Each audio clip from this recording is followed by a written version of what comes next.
A Giants podcast for Giants fans by Giants fans. From the offseason through the wins and the losses, it's time to take one Giant step. Welcome inside One Giant Step. Dare I say a new era of One Giant Step. This is Bryce and I's first show together since the Giants, even though we don't have pen to paper, even though we don't have a press conference, since the Giants have landed the head coach of this head coaching cycle. Possibly, I can't even say because Vrabel was available last year. I was going to say the biggest head coach name available in the last 5 years, but roll with it. It works. He's at least a Super Bowl champion. Vrabel is not. John freaking Harbaugh has picked the New York Football Giants. Bryce Gelman, just my reaction. I know that I was on with Evan and Tiki, and we talked a lot about this on Monday. If you caught us there, if not, it's your first time catching each of our reactions to this. I know Bryce did a little, episode on himself. He was live on YouTube. We tried to cover you with the content all you want. I still feel as on cloud nine now as I did in the moment I found out. Just an incredible turn of events for the Giants. They literally landed the big fish. Bryce, tell me how you're feeling. They did it. They finally did what we were asking them to do. I said a couple of weeks ago, Shaun, on this podcast, that good things could not happen to us. Good things don't happen to Giants fans. And guess what, Shaun? A good thing did happen. That's my main takeaway, is the fact that something good happened. We could sit here with our heads held high. The fact that the Giants are no longer a laughingstock. The fact that the Giants swung big and they got the big fish. They pushed all their chips to the middle of the table. They went all in and they won the hand. And it was a collective effort from every single person in the organization, Joe Schoen being one of them. John Mara, someone I want to touch on a little bit later in this podcast, but it was a team effort. It was a collective effort, and they got their guy. So a good thing finally happened to us Giants fans. Yeah, and look, I know that there's been a million opinions on this, most of them positive. I do want to tackle some of the negative opinions in a little bit, but and Bryce, you could choose to add on to this list. I have a list of a couple things, and I guess in typical Cinco de Luncho fashion, maybe I'll just give you. By the way, I like that. I like that new thing. You like the Cinco de Luncho? I think the song's you come up with that on your own? No. I rarely come up with anything on my own, Bryce. As you know from working with me now for 2 years, a lot of these ideas are yours, or they're recycled bits I had with the team. No, they're not. Maybe like Bryce a year is and a half right. ago. Bryce is right. Me. I mean, yeah, but you've had a couple good off-season ideas. You came to me with that. I guess put yourself down like that. Thank you, Bryce. I needed that uplifting moment. So, Bryce, I'm here to give you, I think, the 5 things that John Harbaugh joining the New York Giants signifies. Maybe it's debunking some things, maybe it's enhancing some things, but I think these are 5 things that are important to keep in mind that we need to remind ourselves as now we embark on this journey. Okay? By the way, I actually don't have them in complete order, so just kind of work with me here. Number 1, maybe this is the most important. Joe Schoen ended up not being a deterrent. Now, I don't think this suddenly means that Joe Schoen was a good GM all along. I think that's important to note. I don't think this means that, if your opinion was Joe Schoen hasn't done a good job as a general manager, that your opinion is wrong. But what it does mean most certainly is the Giants keeping Joe Schoen and all of our frustrations and how many shows Bryce and I did talking about that did not prohibit them from doing this. Like, John Harbaugh knows that Joe Schoen's employed. He met with him. There's that picture. I saw you quote tweeted with a funny tweet about the dinner there. With Joe Schoen standing there next to John Harbaugh and the aura that Joe Schoen has now. But above anything else, and I'm sure we're going to talk about the direction in the future of who gets to make true decisions here, what was actually discussed. At no point did John Harbaugh have to leave, kind of phone in behind Joe Schoen's back and be like, listen, I'm going to come, but you got to get rid of this guy.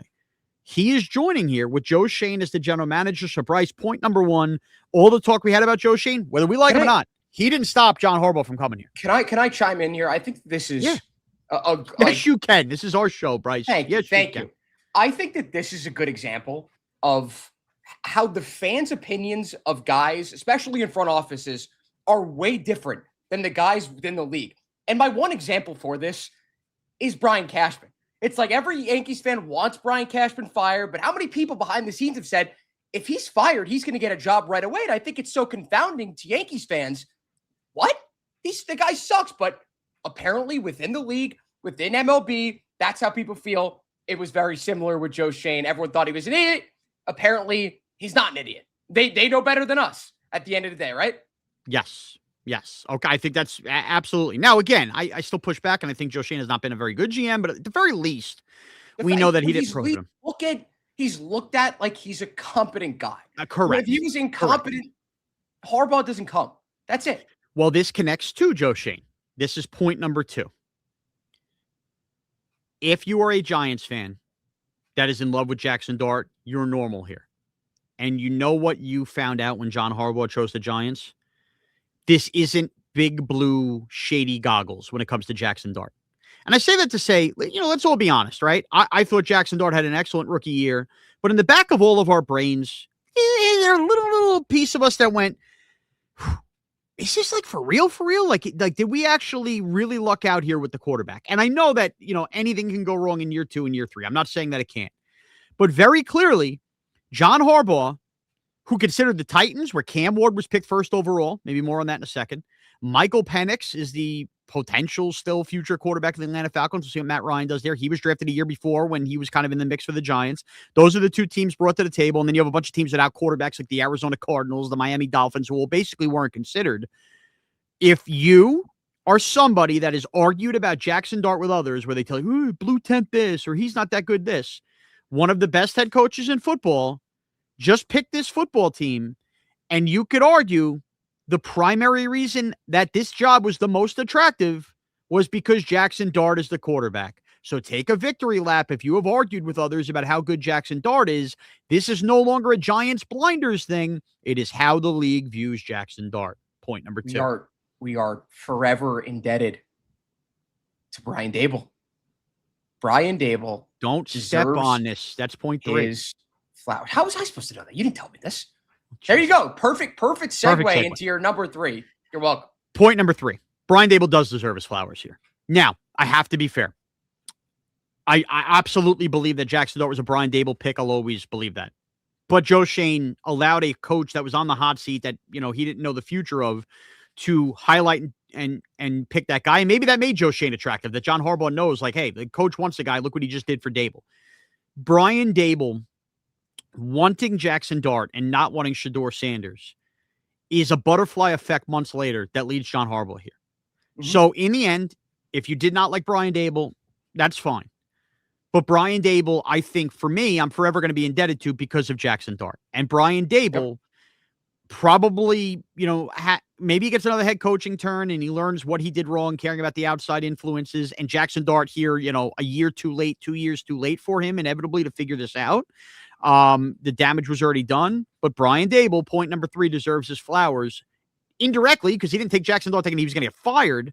And also Brian Dable picking up the phone and saying, vouching for why John Harbaugh should take that. I mean, when do you see that? A coach get fired immediately does it, which also tells me that Dable does care a lot about Jackson Dart because he knows John Harbaugh is a good coach and doesn't want Dart getting ruined. What do you got? Yes, that's number 1. I think number 2, and more importantly, this is his way of fixing his reputation.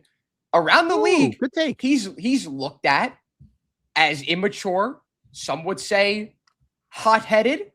This is his way. And this is how I look at it. And if you really remove yourself, take a look at exactly what's happening here. He's trying to fix his reputation. This is the first step in doing that and eventually getting another head coach position because as of right now, who the hell wants to hire a guy that no defensive coordinator or offensive coordinator wants to work with? So the fact that he shows that he has no vitriol towards his former organization, the team that fired him, is a good look for him. It is. And that is the first step in rehabbing his image in the eyes of everyone involved in the National Football League. That's how I look at it. Okay. I agree with that, by the way. Point 4. I love that we're going down the list here. Point 4 is this. The Giants are ready to compete in the NFC East as early as next year. Now, does that mean win a division? Again, I want to have a kind of a longer form conversation a little bit about the floor of this team. But we had the Ian O'Connor tweet on Thursday. I have lost track of days, man. These all have all blended together with the Harbaugh News Breaking List on Wednesday, where basically somebody close to the Harbaugh camp said he wasn't deterred by the NFC East and he's ready to get after it. He could have easily gone and chose the NFC South with the Falcons and he didn't. That means John Harbaugh, who, and there's another report, picked up the phone and called a lot of Giants position coaches to kind of get a feel on their feel of certain guys on the roster. He thinks he can come in here and compete right away. John Harbaugh is 63 years old. Not old, but not young. He has no time. Old. Correct. But, you could coach to 70, 72, 73. But the point is, like, Coughlin was into his 70s. You could get a decade out of John Harbaugh. I say that to say this. Despite that, he doesn't have years to waste in a rebuild. Yep. We know the division is hard. We know that the Giants' schedule this past year was hard. And if you look at the upcoming schedule and the opponents, it's what you would call like a fair NFL. So there's a lot of hard games, and there's some games that you should absolutely win. John Harbaugh was not deterred by that in any way, which should give you confidence because, again, I think if there was any inkling, remember, I mean, he could have interviewed with the Raiders in that hard division. He didn't do it. Like, he thinks this team can go compete as early as next year with the Eagles, with the Commanders, with Jaden Daniels, and with the Dallas Cowboys. And that should fire you the hell up because this, again, is a quarterback in Jackson Dart that kicked the ever-loving crap out of the Eagles this year. And for better or for worse, I know we all bitched and moaned, beat the Cowboys in that last game and had the lead before the starters pulled out too. Yeah, Harbaugh probably looked at all these close finishes and all these blown fourth quarter leads and said, this team has talent.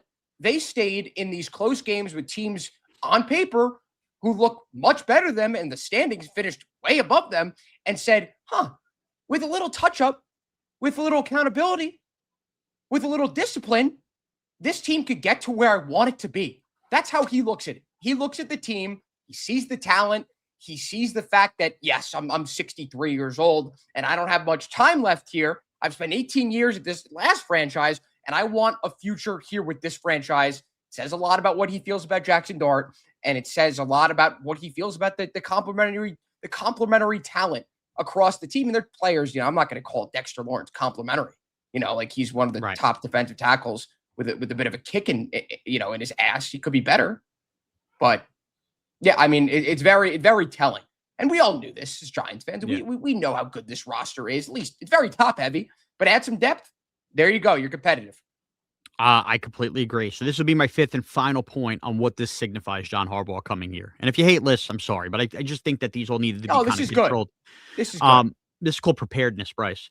The fifth point is something Bryce teased a little while ago. Let's just be honest. We, over the course of the last couple of years, and I think it really came to a head this year, seriously doubted ownership for the New York Giants. That they were capable of being able to put a formidable, football approach to this. The hires have been awful. Joe Judge, just because Bill Belichick puts in a good word. The fumbling of hiring Brian Dable where Belichick texts Brian Flores that leads to a lawsuit. Keeping Gelman too long after the Pat Shurmur disaster and holding on to him. Not firing Joe Shane. We all doubted ownership. You did. I know I did. Bryce, you did. And the John Mara cancer battle kind of really clouded a lot of stuff and made this very uncomfortable, I think, because you didn't want to criticize a man going through that kind of battle. But that ownership group came together.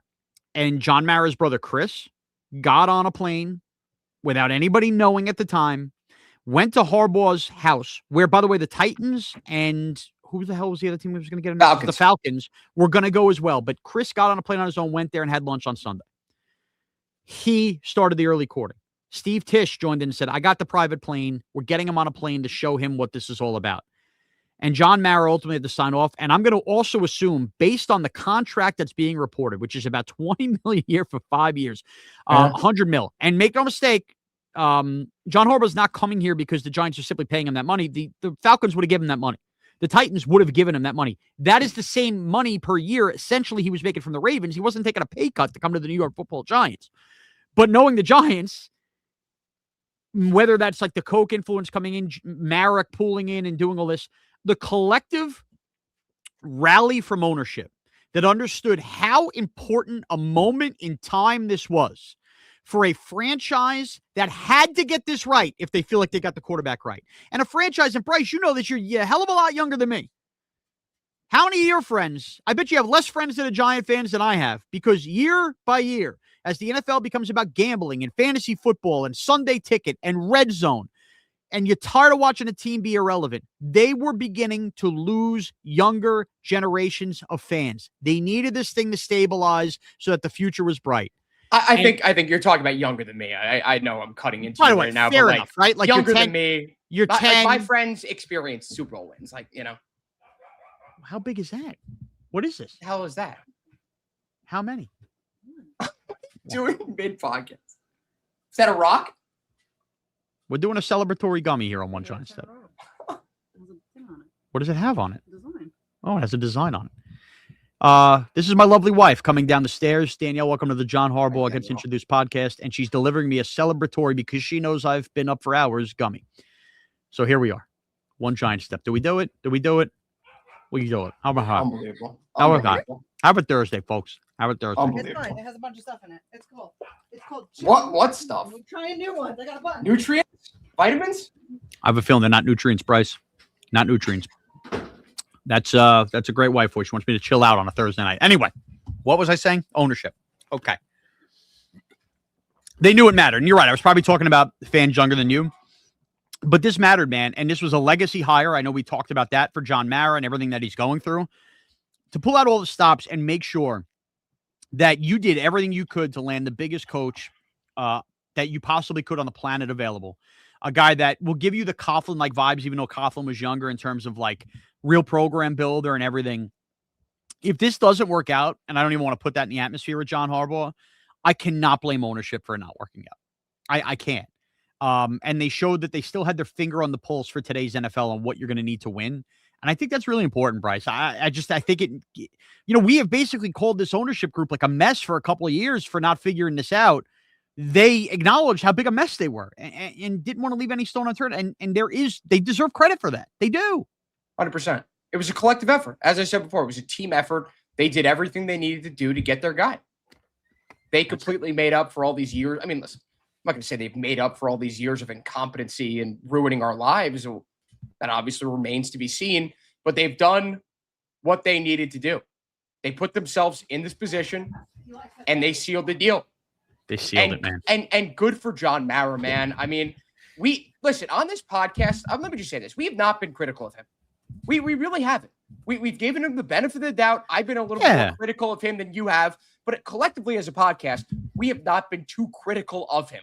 But at times, Giants fans have gotten really on his ass, and for good reason. The team has sucked. He can hang his head held high. I guess, I don't know if that makes any sense. He can hold his head high no matter what happens throughout his cancer treatment. Not saying, like, knock on wood. He'll recover. Hopefully he'll be fine. But either way, he is now content with the fact that his legacy will be defined by doing everything he could have done to help the franchise. Now, of course, that'll change if the Giants are good as compared to if they're bad, but he did what he needed to do to put this team in the best position to win before, he continues going on with this cancer treatment. We said he didn't want to deal with the GM search. Well, he just dealt with the head coach search, and he came through. He came through. And his brother helped out. Tish helped out. Shane helped out. Everyone helped out. Yeah, you're right. It's incredible. It's incredible. Now, I want to get to the knocks on John Harbaugh real quick. I want to debunk some theories and what else, okay? Here's what I would say, Bryce. Well, first of all, let me just ask you. What do you think is the biggest knock on John Harbaugh? Or in your mind? Blowing big leads. Being favored in a lot of playoff games that he's lost over the past 10, 15 years. So, all right. So let me just start with this. The blowing leads thing, I totally get. And I think it's really kind of reared its ugly head the last 2 years. And look, let's just be real. I think that this year you could point to the fact that that defense just started to fall apart personnel wise. Kyle Van Noy is the best pass rusher on their team. He would be the number 3 guy in the Giants. They need a pass rush. They started to just lose some pieces. Kyle Hamilton gets hurt this year at times. That struggled, whatever. That banged him up a little bit. Or was not the greatest defensive coordinator. He's had a good run of D coordinators before that. I agree. That can't happen. And that does worry me a little bit. Having Derrick Henry on the sidelines at times when you shouldn't have him on the sidelines, almost like he was picking and choosing when he uses mileage. That bothered me a little bit. But let's just get to the playoff point of this, because that's an area the Giants haven't been in forever. So John Harbaugh takes over in 2008, okay? I say that to say, let's just add this up. It's we have 4, 5, 6, 7, 8, 9, 10, 11, 12. John Harbaugh, since taking over in 2008, has made the playoffs 12 times. Okay, Bryce, 12 times. Do you know how many times the Giants have made the playoffs since 2008? 3 times. 12 times to 3 times. John Harbaugh. I just want to point out to people listening to this. I said 3. 3. So, okay. Yeah. 3 times. Okay. Why is that important? When he does get to the playoffs, of those 12 times, there are only 3 times where he failed to win a single playoff game. Think about that. 9 times out of 12, he got to the playoffs and at least won 1 playoff game. Now, Bryce, you watch these games every week, all these playoff games. Do you think winning playoff games once you get there because you're playing the best of the best is typically hard? Yeah. Okay. Yeah. So well, it's easier. It's easier for some than others. I totally get that, but just work with me here.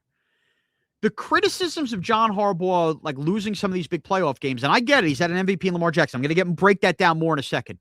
9 times out of 12, he has not come up empty-handed. This is not the Marvin Lewis-led Bengals here we're talking about. This is not the freaking Chargers, whatever iteration of them. But the Steelers.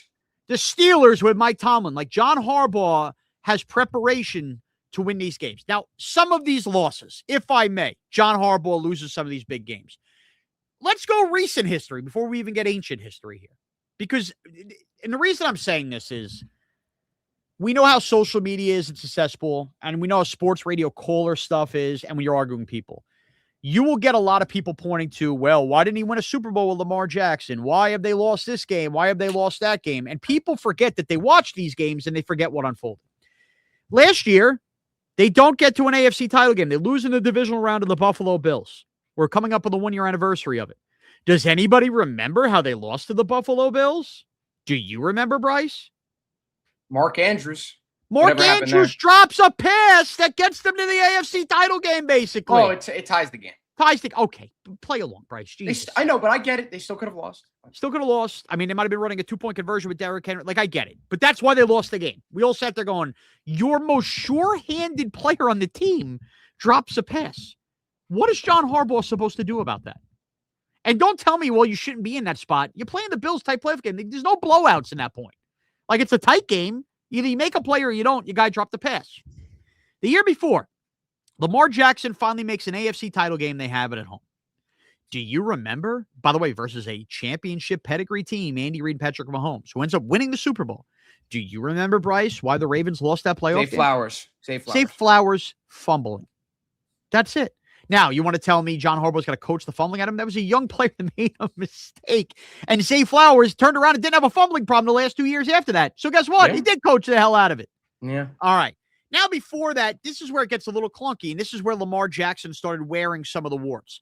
They lose a game 24-17 to the Bengals in the wild card round of 2022.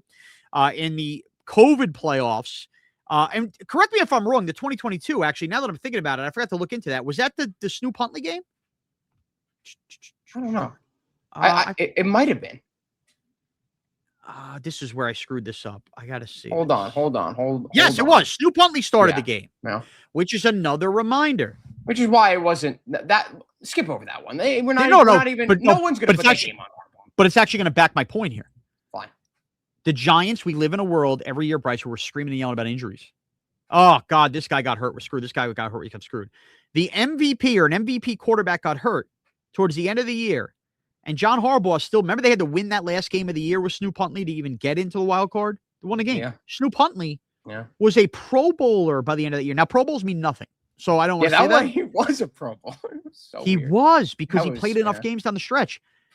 Joe, like, he got that out of him. He got that out of Snoop Huntley. And I know it's part of the OC stuff, but like, that's coaching, dude. Like, your team didn't fall apart with a backup quarterback. You made the playoffs, you lose that game.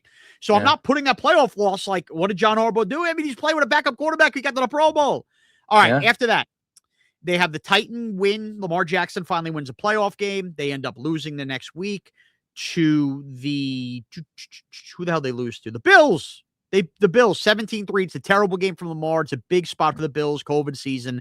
That's a bad loss, but you know what? Bills are a great team. They lose in 19. I think that was the Vrabel's Titans. Terrible loss. And, of course, 18, that was Lamar Jackson's rookie year. They're the one team to lose the Chargers. That was a bad run. Oh, you're forgetting those 19. 3 years.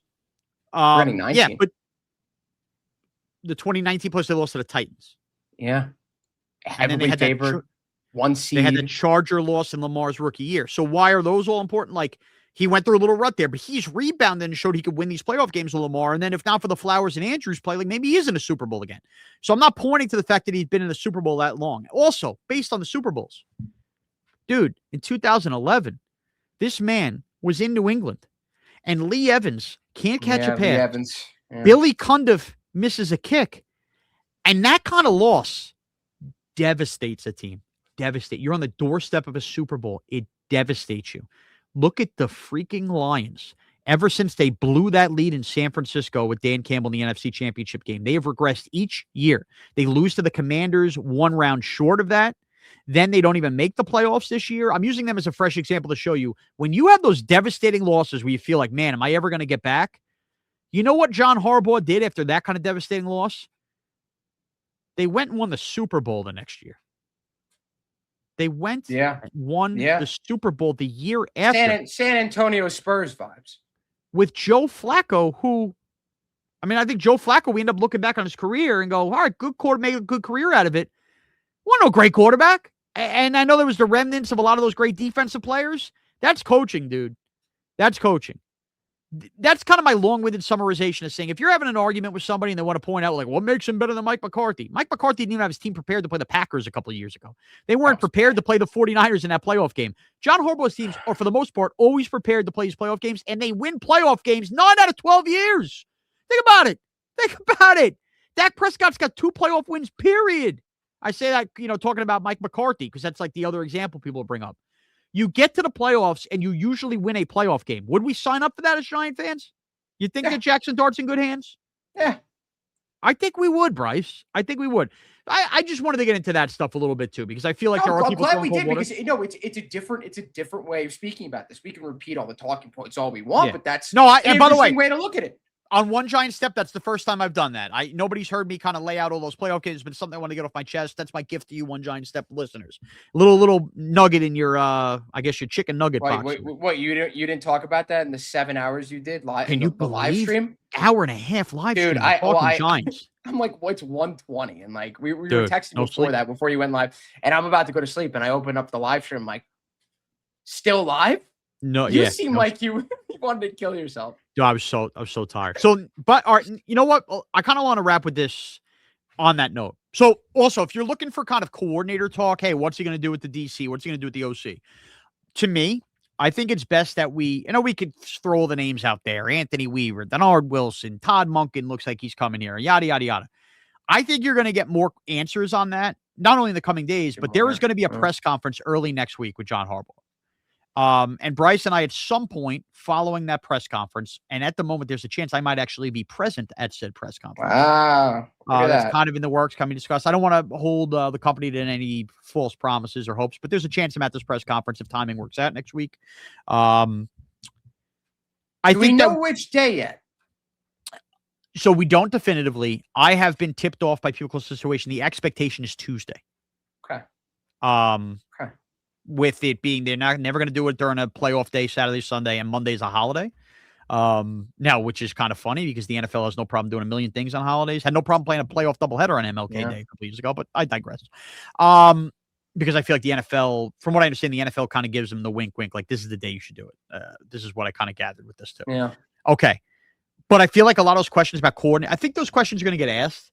And I think that we'll have plenty of time to kind of react to what he said with that. So there's no really. And we'll have more clarity at the time. This is more just reacting, great vibes. They hired him, and then we'll focus on that next, But if we are to believe that John Harbaugh is a generational hire, like if this is really the hire that takes the Giants out of an abyss, and I think that we should all dream that, right? And if it doesn't happen, that'll suck badly.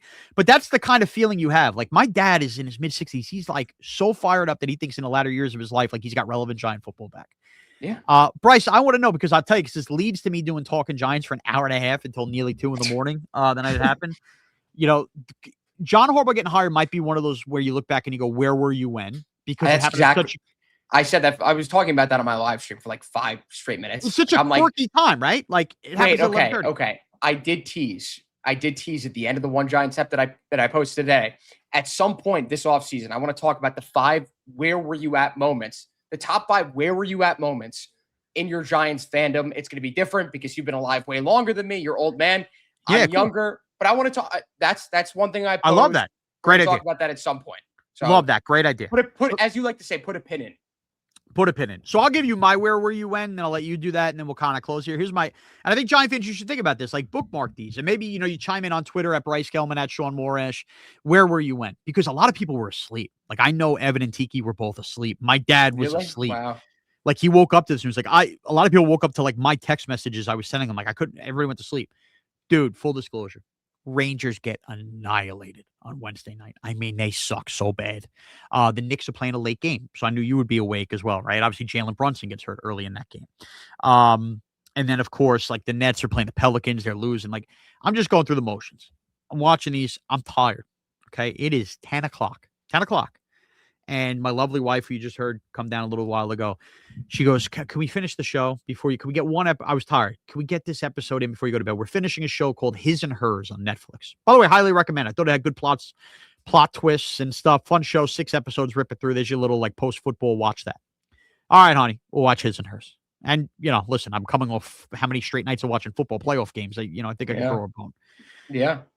I settle in, I watch the episode, I power through, I'm exhausted. Dude, I was going to be in bed by 10:15. I needed that after the football weekend. So, right, you're right. The episode ends. You kind of, wow, it was a good episode. You let the dogs out, right? They take their piss. You do this, you do that. The last thing I'm doing, going to the bathroom, just looking at Twitter. And remember, I'm operating the assumption he's left for Baltimore. Like, he's going to talk to these other teams because that's where I left my phone at. I had a text from somebody I'm not going to name that simply said, you might want to stay up. I think we're getting this done. So you knew about it before. But here's the thing. Wow. By the time I answered that text, the text came in about 5 minutes before I saw it. Paul Schwartz tweets his tweet, which meant I wasn't the only one that got some kind of, and whoever Paul talked to, God bless him. And the person who contacted me did not tell me that the deal was done, just said you might want to stay up.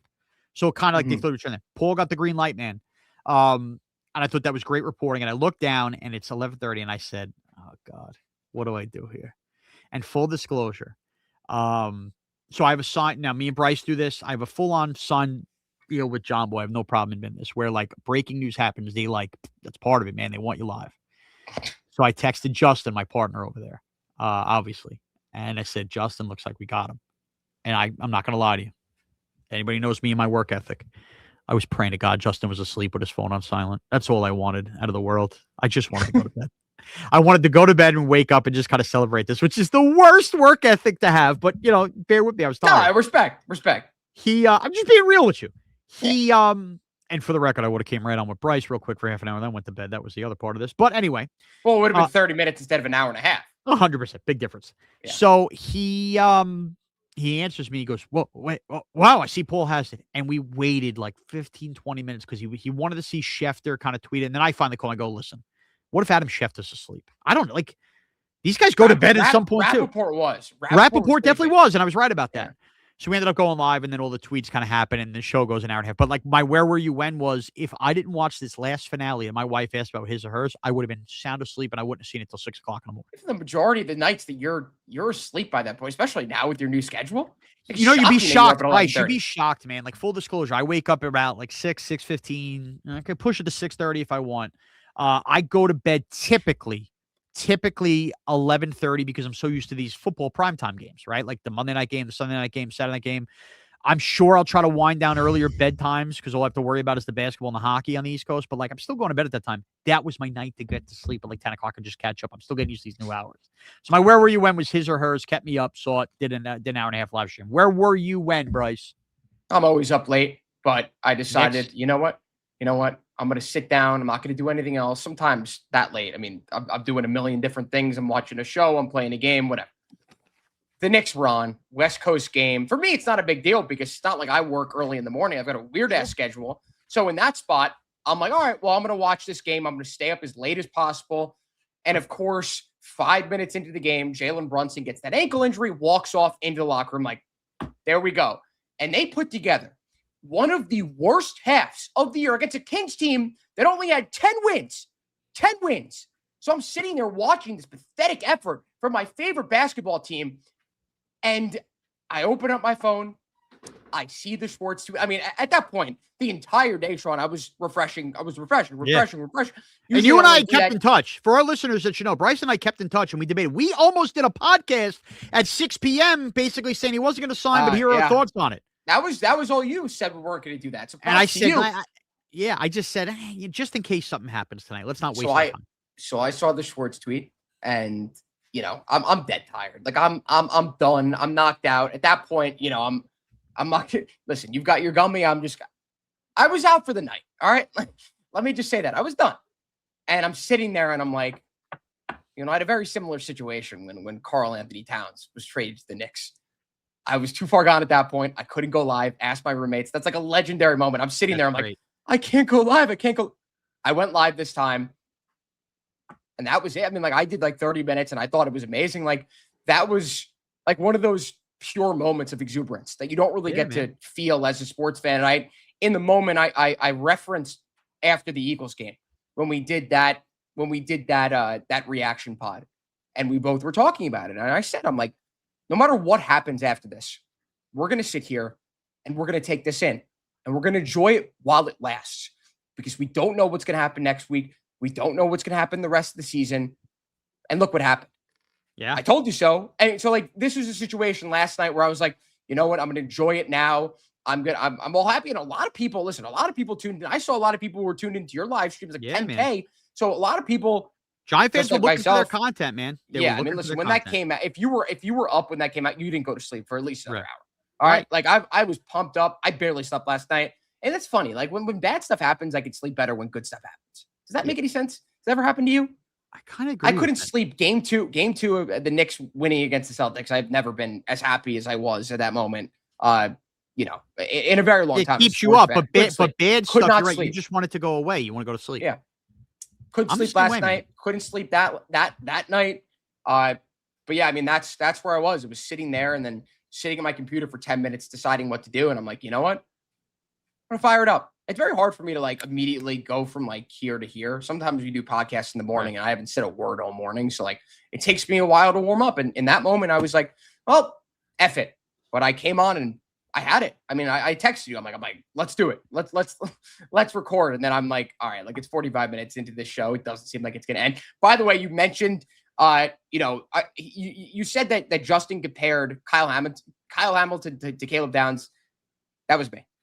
See, I'm losing track. That was me. And I sat there. I'm like, should I text Shaun about this? I'm like, you know what? I'm gonna leave him alone on that. You know, I'd already like triple texted you. You realize I can't do it again. Bryce, and this is what's so funny. So if you're just like a straight up One Giant Step listener, you're like a P1, man. We appreciate the hell out of you. But the idea that every week, multiple times a week, I'm talking to you, Justin Pennick, Tiki Barber, and Evan Roberts about the Giants nonstop. All your opinions have become one in my head now. So you know what? Get me to. And I saw you during the live stream. You're texting people. You're sending out tweets. The one about the Eagles and the Cowboys, I thought was going to go extremely viral. I think if you posted it this morning, it would have done a lot better. But I literally saw you type it out, and I have your tweet notifications on. I don't know why, but you have my tweet notifications on. Mm-hmm. You might be the only one in America who has my tweet notifications. Dude, you'd be surprised. Some of my friends have my tweet notifications on. They don't like any of my tweets. What's the point of that? Dude, I have yours on. I mean, because I don't know. I'm amused by your tweets. They're fun. I don't get your replies. Just the thank God. Wait a minute. Do people get your replies if they have your notifications on? I think so you can click that and like it could be either all tweets or just, you know. Jeez, I respond to too many people. I didn't even know that was an option. I didn't know people could do that. I didn't know people followed me like that. When I get when you quote tweet someone, yeah, I could see that. Wow. Yeah, I don't know. I turned it on like 6 months ago, just to see what you were doing because you tweet a lot. So it's you know. Yeah, I know, and I got to work on that, but. It's like I talk to myself, so I'd rather just get them out in typing terms. Yeah, I'm on Do Not Disturb, as you know, all the time. So it's not like I'm like, getting the notifications straight to my phone. No, Bryce, honestly, you just made me feel older because I didn't know that many people were like, because I don't do that to anybody. I guarantee you, like, there are over 100 people who have your notifications on. Like, guarantee. Wild. That is a wild concept to me. You've got like 25,000 followers now. You've blown up in the last 2 years. I appreciate people that. People definitely have that. 100%. And I guess that gives me something to think about long and hard if this gummy hits at some point. So with that, Bryce, before it's too late, I'm going to bow out here. Wait, you don't want to do another hour? No, definitely not. you know what I want to do? I just want to sink into the couch. Go to That's sleep. what I want to do. Okay. I guess I got to stay awake a little bit to see how this happens here. And then we'll go from there. Bryce, we're going to do another pod after the press conference next week. We'll figure that out. If it's Tuesday, like I teach at Iona on Tuesdays, maybe we'll do a little post-class session. You guys are really patient. Our listeners here at One Giant Step are really patient in terms of like Bryce and I's schedule and when we could kind of pump out one together in response to this news. So my little promise to you is whatever day the actual press conference is, even if I'm doing a 90-minute podcast somewhere else, even if I'm teaching 90 minutes, before I go to bed that night, you will have our reaction here on One Giant Step to that press conference. You guys deserve it. You're a patient, great group of listeners, and we really, really appreciate it. And tell your friends, One Giant Step's where you should be listening, because guess what? Now isn't this kind of the time you want to start getting pumped up for 2026 Giant football and follow what they do this offseason with John Harbaugh as the coach? Well, we have you covered here on One Giant Step the entire offseason. For Bryce Gelman, I'm Shaun Morash, at Bryce Gelman, at Shaun Morash. Let's go Giants.